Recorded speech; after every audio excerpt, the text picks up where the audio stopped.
Kami boleh kembali datang, memuji, menyembah Engkau, berkumpul bersama. Kami menerima kebaikan-Mu, kami menerima urapan-Mu.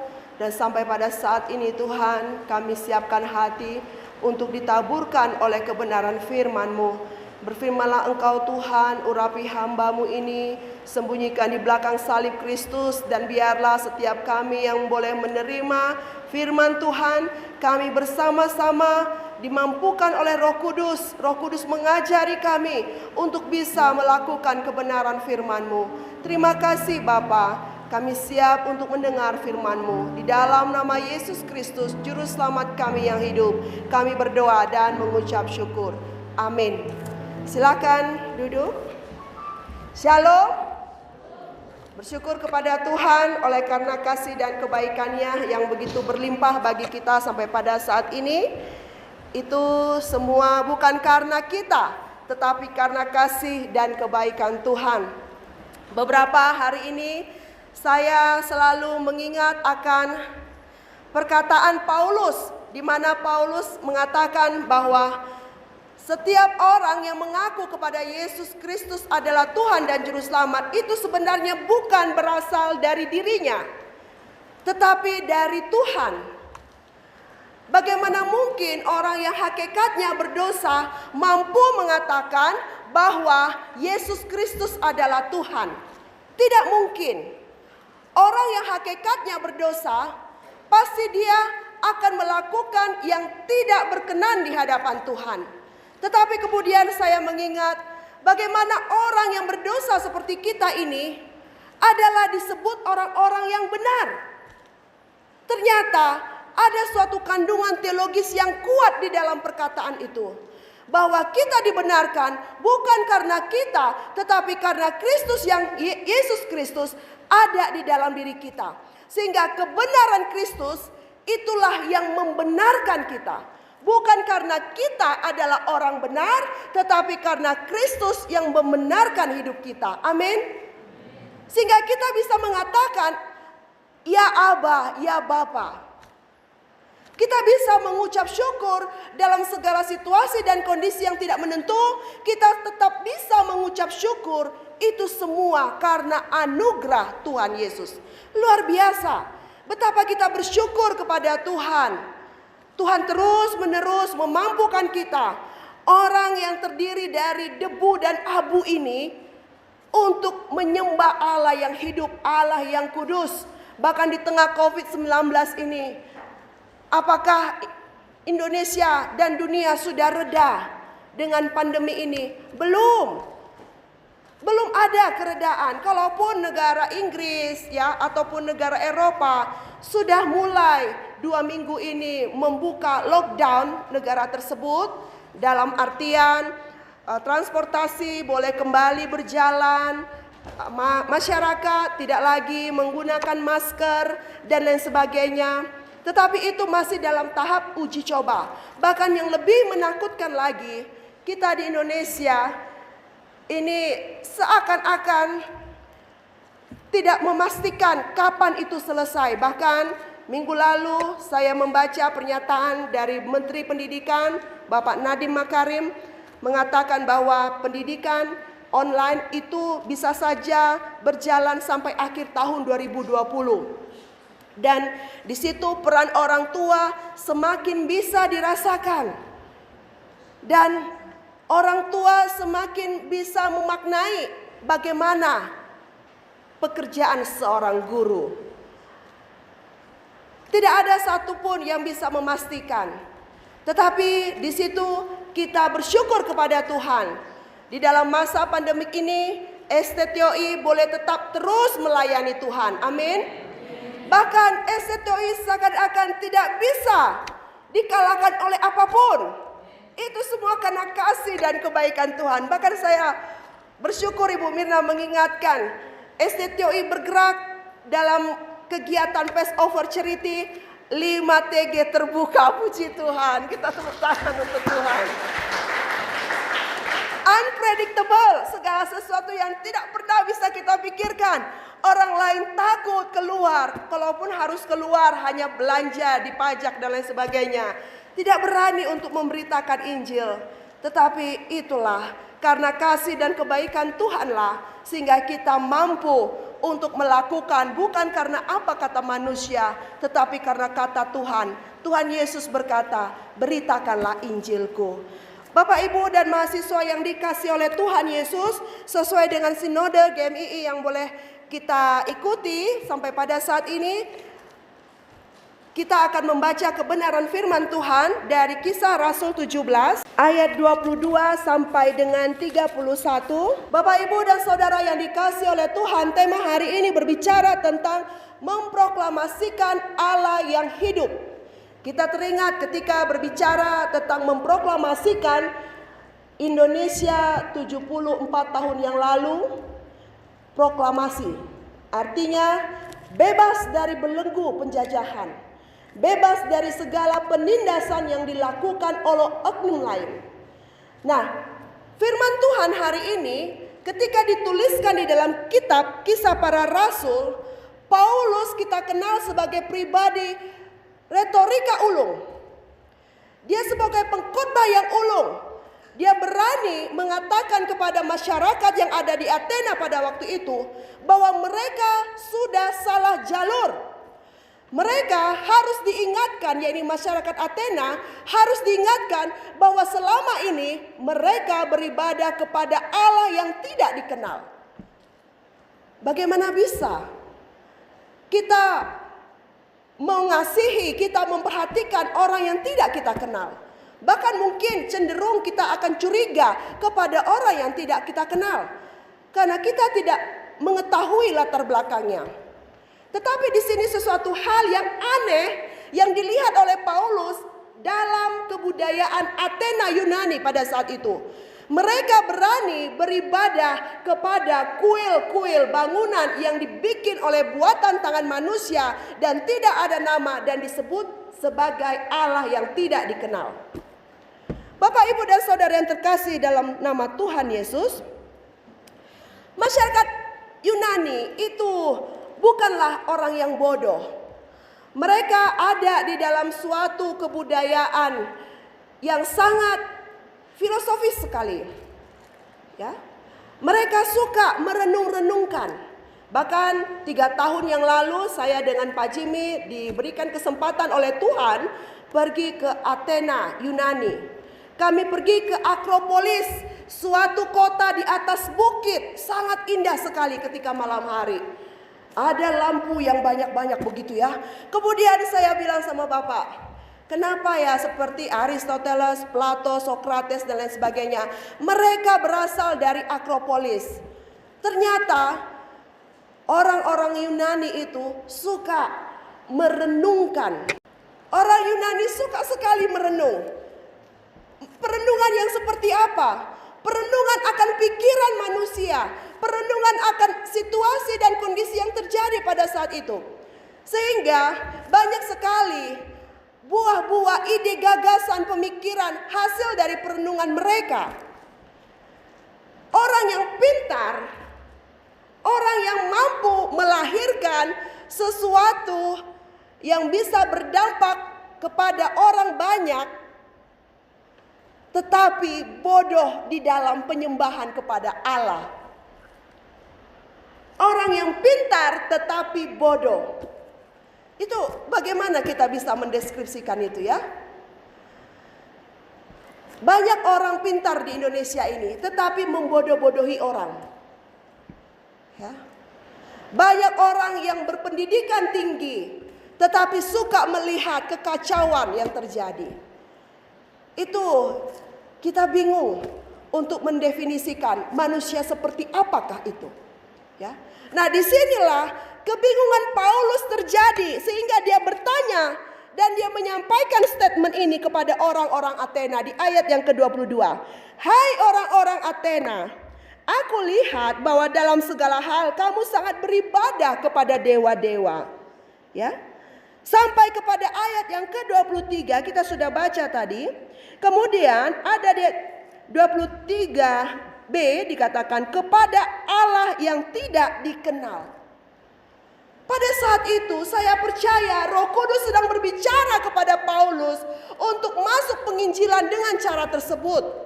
Paulus mengatakan, kepada Allah yang tidak dikenal, apa yang kamu sembah tanpa mengenalnya, itulah yang kuberitakan kepada kamu. Kita perhatikan nanti di ayat yang ke-32, karena itu tidak kita baca tadi. Di situ ternyata mereka mengejek tentang kebangkitan Yesus. Dan mereka mengatakan itu omong kosong belaka. Tetapi ada juga yang menjadi percaya. Jadi setelah Paulus berbicara kepada masyarakat Athena pada waktu itu di Areopagus, ada yang percaya, ada yang menolak perkataan Paulus. Dan Paulus saya percaya menjadi orang yang sangat terampil untuk menolak segala respon orang. Ini suatu hal yang perlu ditiru ya. Ketika kita memberitakan Injil kepada orang, kita harus siap dua resiko. Dia terima puji Tuhan, tidak terima puji Tuhan juga. Amin. Nah, di sini Paulus menekankan kepada masyarakat Athena pada waktu itu. Dan ia menceritakan, siapakah Allah yang tidak dikenal itu?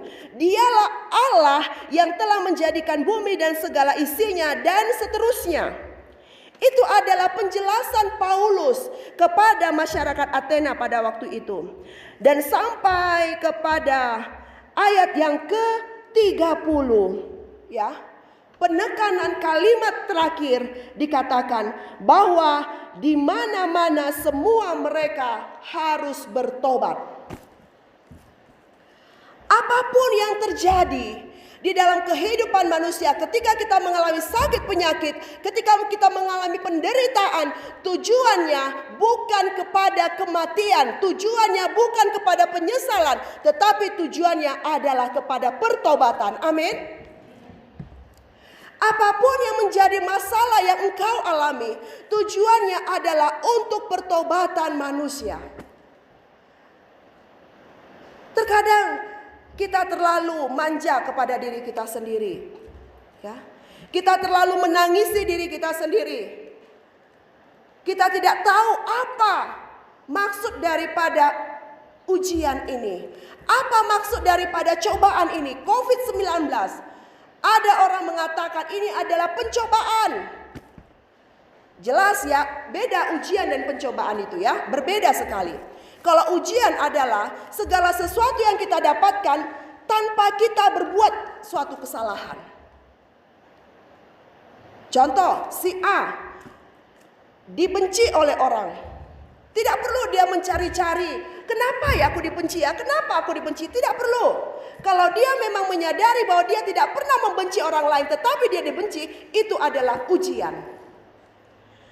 Tetapi sebaliknya, kalau pada waktu dulu dia suka menggosip, dia kemudian suka menjelekkan orang lain, dia bertobat, kemudian giliran dia juga, apa yang kejelekan yang dia lakukan dialami lagi pada saat itu, berarti itu adalah cobaan.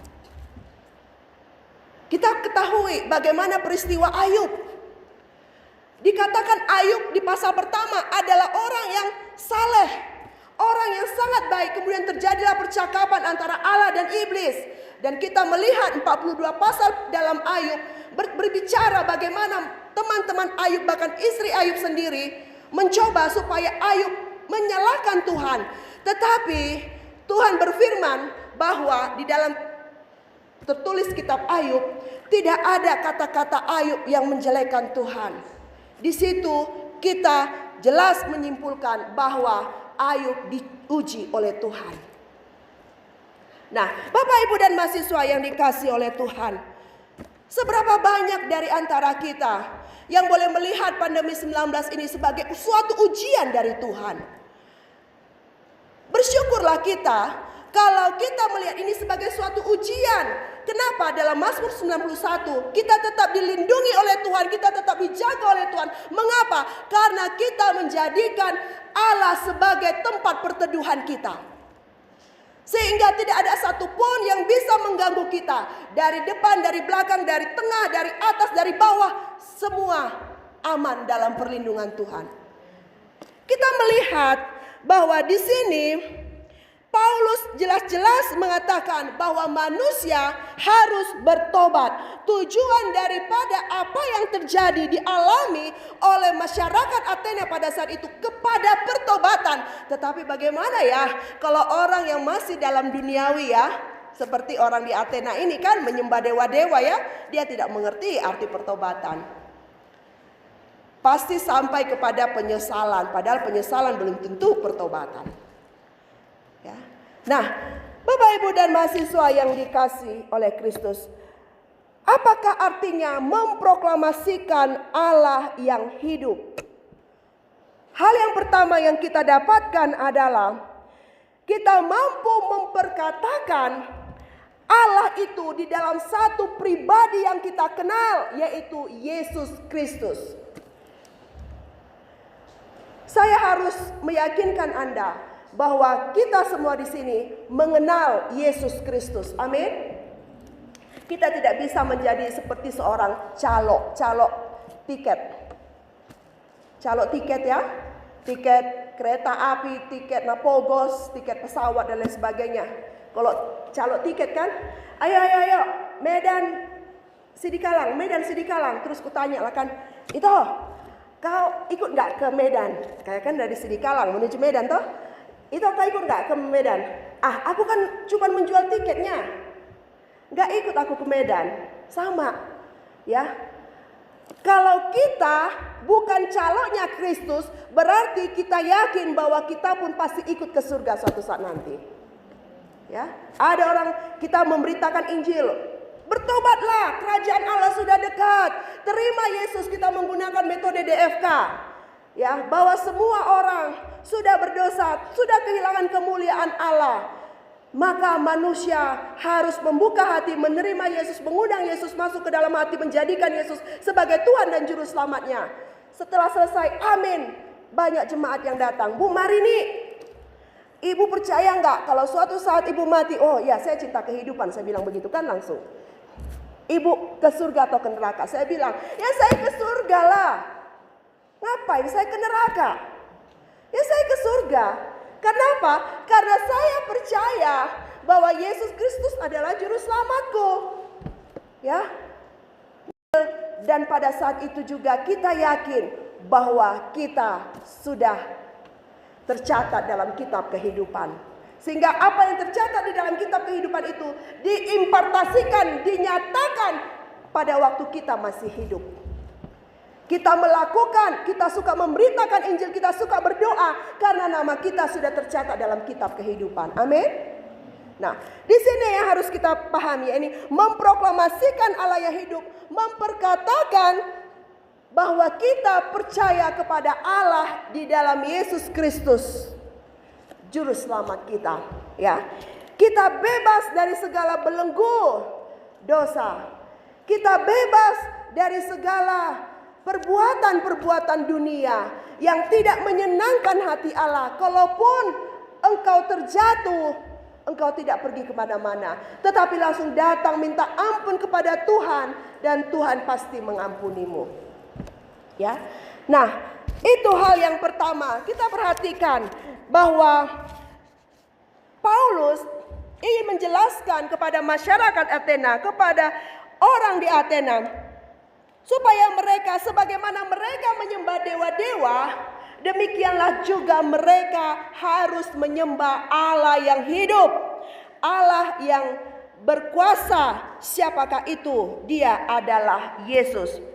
Kemudian hal yang kedua, memproklamasikan Allah yang hidup, artinya Kristus yang ada di dalam diri kita, berarti kita harus hidup di dalam Kristus. Tidak hanya Kristus yang ada di dalam diri kita, tapi diri kita harus hidup di dalam Kristus. Berarti ada take and give. Ya. Tidak hanya kita tahu bahwa Yesus saat ini bersedih atas dosa-dosa manusia, tidak hanya sekedar tahu, tetapi kita juga harus menyadari, what I must do, oh Lord, Apa yang harus kami lakukan Tuhan untuk menghapus air matamu? Apa yang kami harus kerjakan Tuhan untuk menghapus kesedihanmu bagi umat manusia? Cukup satu hal, ya, hidup di dalam Kristus. Ya, kalau kita hidup di dalam Kristus, kita mengikuti teladan Yesus.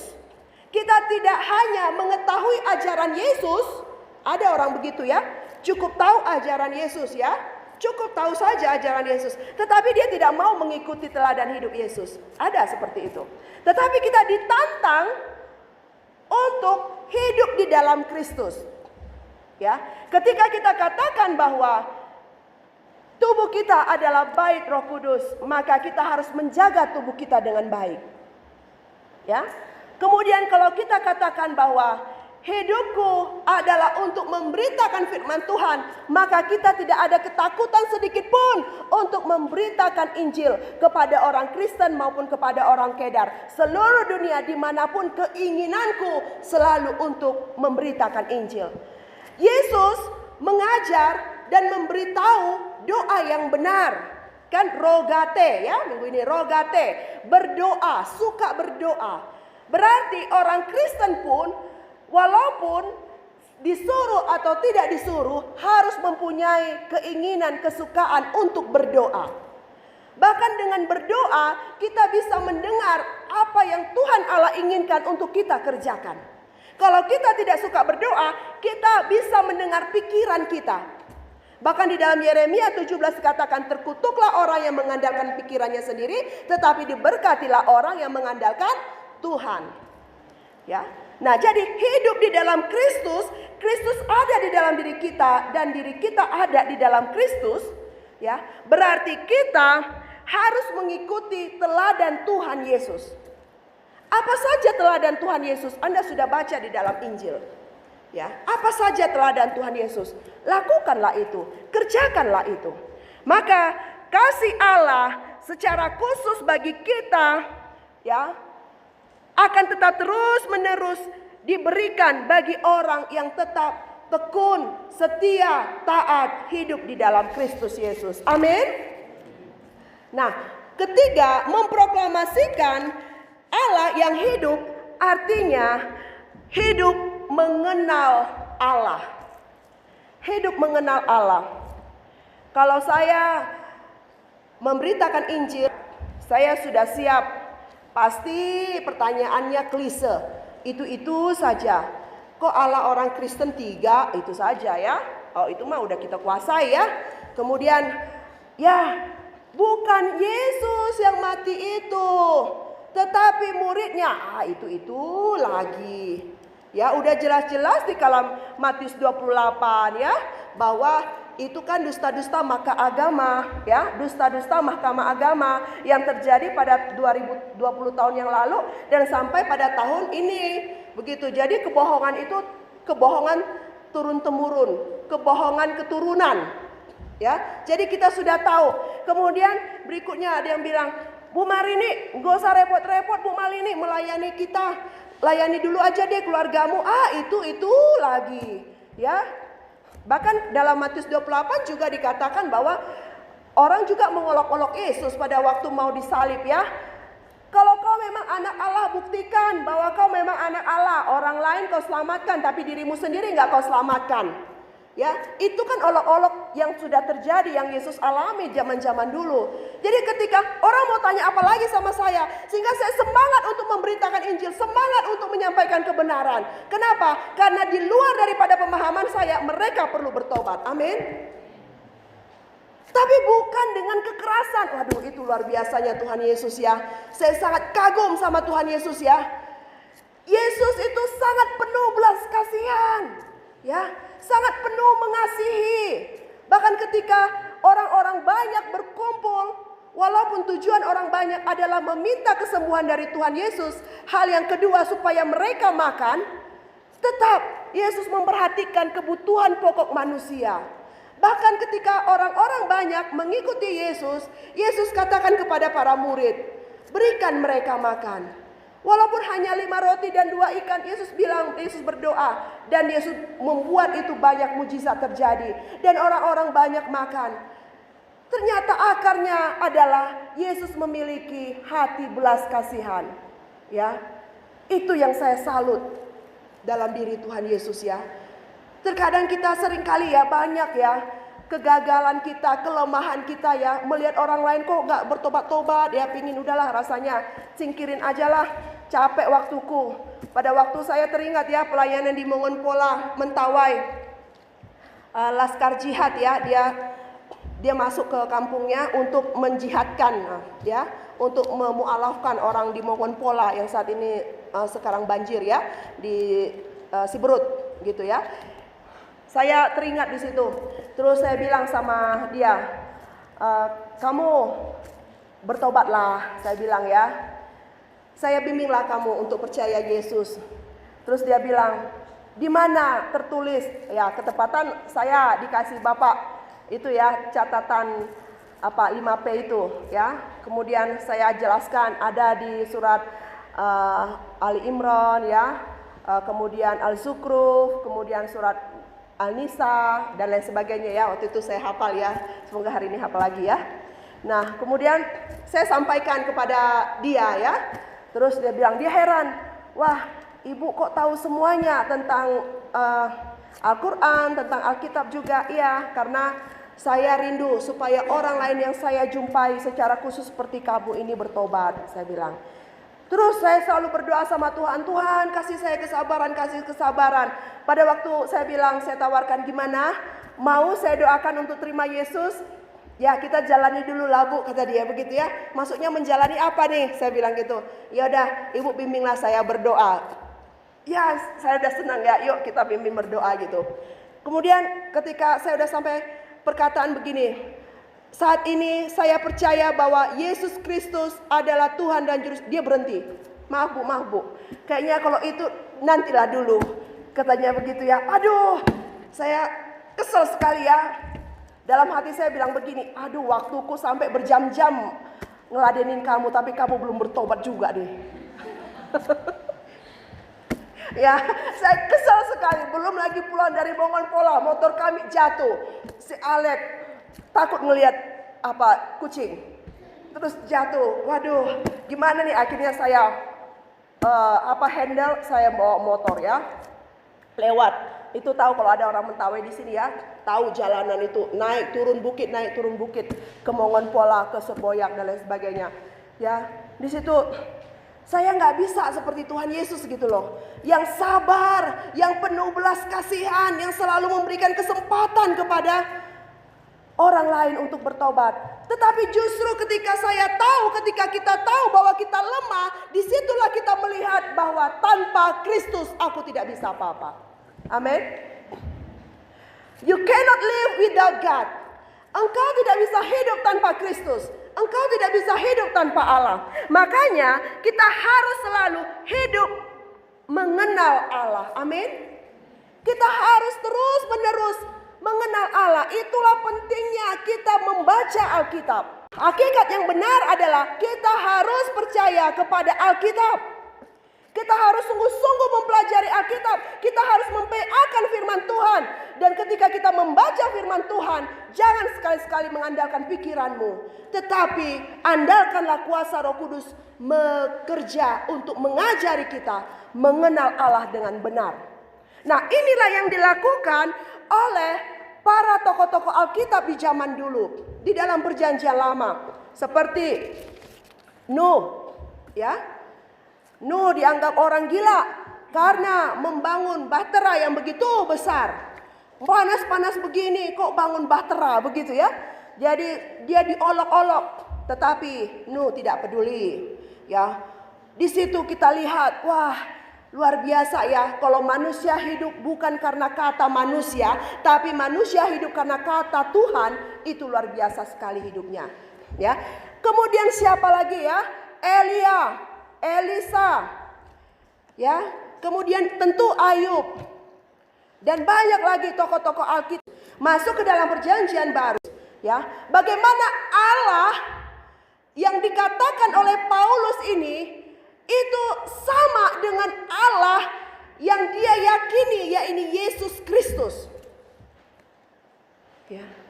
Ini sesuatu hal yang sangat diperlukan pemahaman teologi yang benar, ya.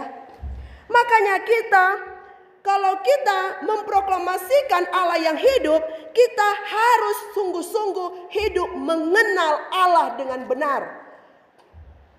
Mengenal Allah yang esa, Allah yang berkuasa.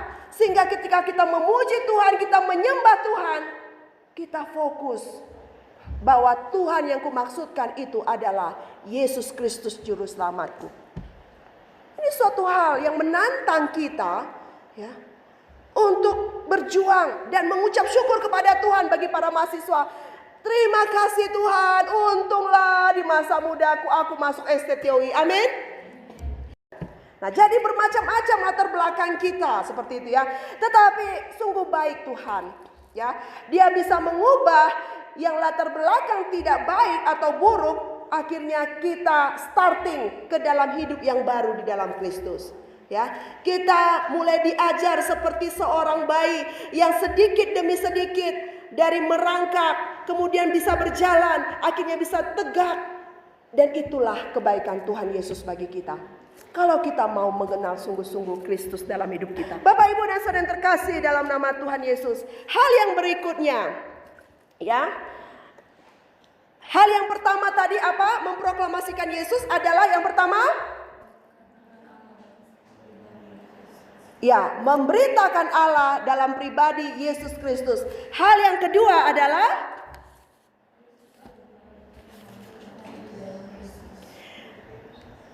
Kristus ada di dalam kita, sehingga kita juga harus hidup di dalam Kristus. Hal yang ketiga adalah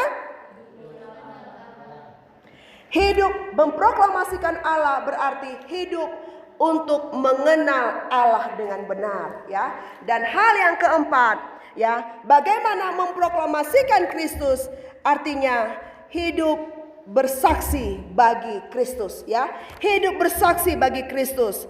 Kita bisa melihat kembali, ya, bagaimana di ayat yang ke-26, dari satu orang saja, ya, ia telah menjadikan semua bangsa dan umat manusia untuk mendiami seluruh muka bumi, dan ia telah menentukan musim-musim bagi mereka dan batas-batas kediaman dia. Ya, nah di sini kita perhatikan berarti hidup memproklamasikan Allah yang hidup, berarti kita mampu bersaksi bagi Kristus. Kita mampu menjelaskan siapakah itu Allah yang esa. Ya, Allah orang Kristen itu satu, bukan tiga. Wah, sekarang banyak sekali, ya, pengajaran-pengajaran yang sesat bermunculan. Ya, dulu pernah yang waktu di Bandung itu, ya, siapa itu, ya? Si Buaya, ya. Jadi dia ditangkap karena dia mengatakan kepada pengikutnya, sebentar lagi kiamat, jual semua harta bendamu. Waduh, bodohnya pengikutnya ini, dijualnya semua. Ya, rupanya nggak jadi juga kiamat. Dihukum dia, di penjara, ya. Tahun 2020 udah keluar dia. Dan lebih parah lagi, dia mengatakan bahwa dialah Rasul Paulus yang kedua. Ya, wah, hebat itu, ya. Orang hebat dalam kebodohan. Ya. Berani-berani dia mengatakan dia Rasul Paulus yang kedua. Wah, coba kamu baca, ya. Baca buku. Wah, saya kalau waktu belajar teologi, saya langsung beli buku Henry Chettison, Teologi Sistematika, ya. Saya baca buku itu, ya. Teologi aku harus benar. Kalau teologi aku nggak benar, hanya berdasarkan perasaan-perasaan, kacau. Ya, teologi saya harus benar.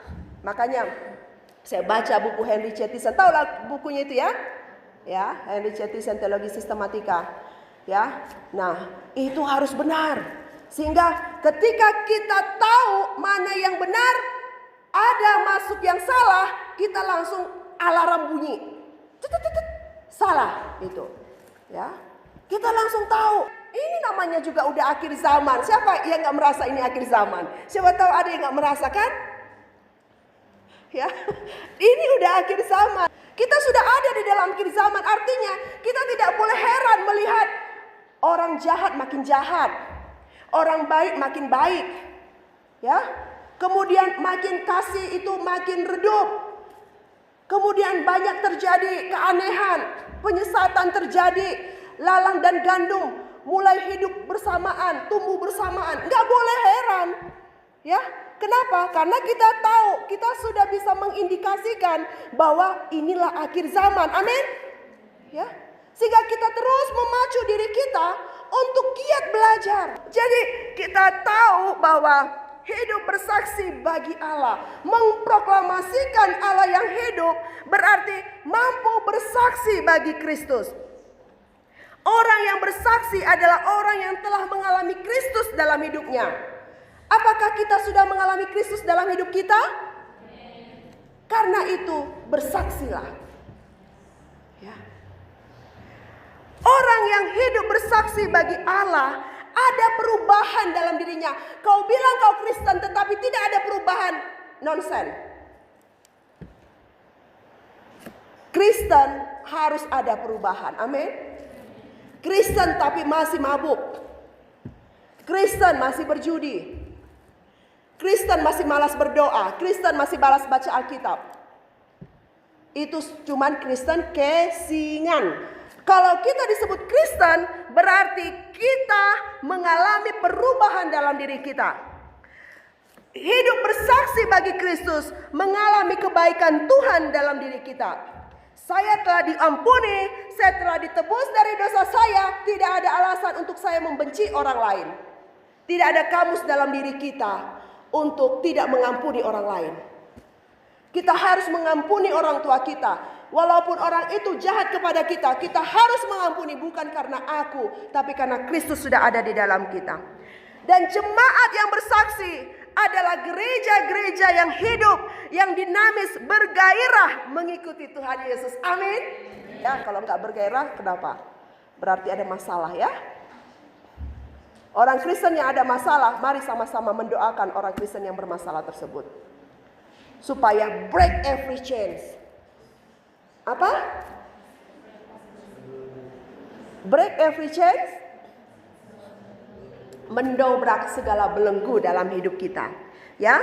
Nah, ketika kita bersaksi, kita harus tetap berada di dalam Kristus. Karena iblis tidak suka kepada kita kalau kita bersaksi.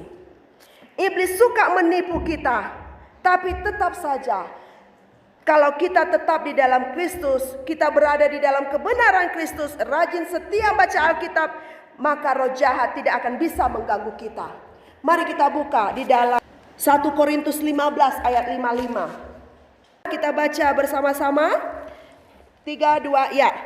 Hai maut, di manakah kemenanganmu? Hai maut, di manakah sengatmu? Ini luar biasa sekali ya. Paulus yang menuliskan kitab Korintus ini ya mengatakan ya, bagaimana bisa orang hidup seperti kita berani menantang maut? COVID-19, orang pada takut dengan COVID. Tetapi kita sebagai laskar Kristus, kita katakan, hai maut, di manakah sengatmu? Wah, luar biasa. Tepuk tangan untuk Tuhan ya. Ya, paham gak maksud saya ini? Ya, maut sama dengan kematian. Kalau kita bersaksi di dalam Kristus, kita ada di dalam Kristus, kita tidak takut pada saat pandemi corona ini, kita tetap memberitakan Injil. Kenapa? Karena maut sudah dikalahkan oleh Kristus. Ya, sehingga kita berani mengatakan, hai maut, di manakah kemenanganmu? Hai maut, di manakah sengatmu? Tanggal 21 ya, hari Kamis ini kita akan merayakan kenaikan Tuhan Yesus. Ya. Mari kita persiapkan diri. Ya. Kenaikan Yesus mengartikan supaya kita tetap semangat memberitakan Injil.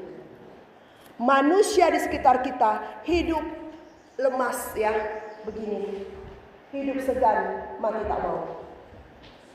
Ya. Pikiran kacau, hidup kacau, berbicara juga kacau. Ya. Tetapi ketika kita sudah ada di dalam Kristus, maka Kristus yang menopang kita untuk tidak takut akan apapun. Ya, pahlawan-pahlawan iman yang kita sudah baca seperti John Sung, ya, kemudian pendiri pemberitaan Injil di Cina, siapa tuh? Siapa misionaris di Cina? Hudson Taylor, ya, kisah-kisahnya. Kemudian Martin Luther, terus bapak-bapak gereja, ya. Kemudian Opo Batak itu Nomensen, ya. Mereka tidak takut kematian, ya, karena mereka meyakini bahwa kematian Yesus, kebangkitan Yesus, dan kenaikan Yesus ke surga itu adalah berita yang benar. Berita yang harus diturunkan dari generasi ke generasi, supaya manusia yang dikasihi oleh Tuhan Yesus selamat sampai akhir hidupnya.